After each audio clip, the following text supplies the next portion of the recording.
Hi, my name's David. Today I'm going to show you how to change the Racor S2502 or S2501 inline fuel filter. The S2502 is the 10 micron, the S2501 is the 250 micron.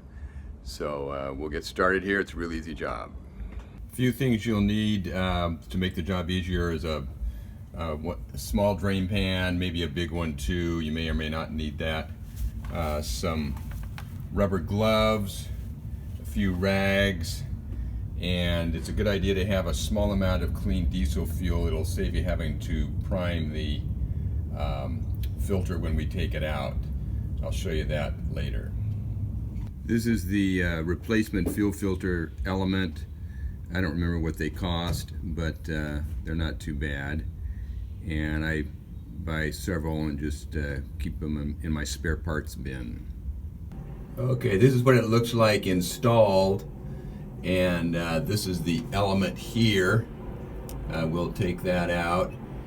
Before we get started, you should have a fuel shutoff valve. Shut off the fuel before you start working on it. When the shutoff handle is up like it was in the last video, parallel with the fuel line, that's open.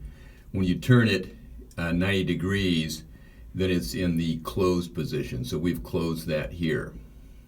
Okay, the next thing we're going to do is we're going to unscrew this housing.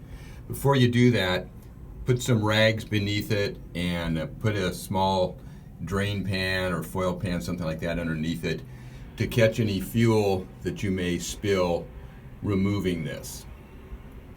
Once you've unscrewed it, it just drops right out.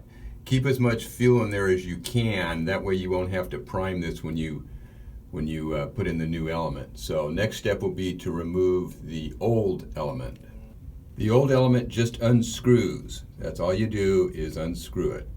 You can see how dirty the old element was when you compare it to the new one. It's virtually white, the new one. So we'll unpack this and then we'll just screw it in to the holder. Inside the packaging with the new filter is a new O-ring for the canister. So we'll remove that old O-ring and we'll install this new one. We'll also, before we install the canister, reinstall it, we'll screw the new filter into the bracket.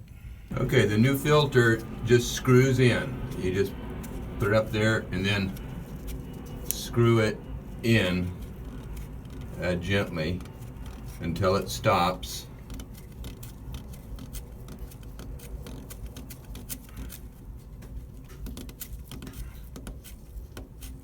There you go.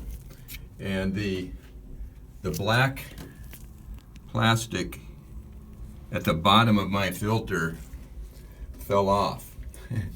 I'm just gonna leave it off because I don't know the proper way to glue it back. I don't think it's terribly important.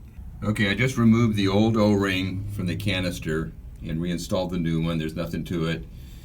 You might need a pocket knife to get the old one off, but the new one went on real easily. Now what we're going to do is we're going to take our clean diesel fuel and we're going to completely fill this canister so that there's no, when we screw it on, so that there's no air in there. That way we won't have to bleed the system. Keep your rags underneath the filter because some of this fuel will spill out, no doubt, when you put it back, when you screw it back onto the bracket. When I topped off the fuel in my canister, I noticed there was some black gunk down on the bottom of it, so I simply poured out all of the fuel that was in there and then poured in fresh fuel, and it kind of washed out the bottom of that canister where there's a little bit of accumulation of dirt and stuff. So now we're going to take this, it's completely full of fuel, and screw it back onto the bracket over the filter. Okay, here's what it looks like when you've screwed on the canister. Screw it on pretty firmly because that O-ring needs to seat. And then lastly, open your fuel petcock back up. You're all done. That's all there is to it. I forgot to mention that these inline fuel filters, in our case, it's being used on a heater. It might be used on a generator. There are any number of uses for them. So that's it. Good luck, and it's an easy job. I forgot to mention that You should probably change this once a year. It all depends on how much you use your heater or your generator or whatever it's being used for. If it seems really dirty, then maybe you need to change it more frequently. If it doesn't seem very dirty, then maybe you can go longer between changes. So just kind of play it by ear and check how dirty the filter is.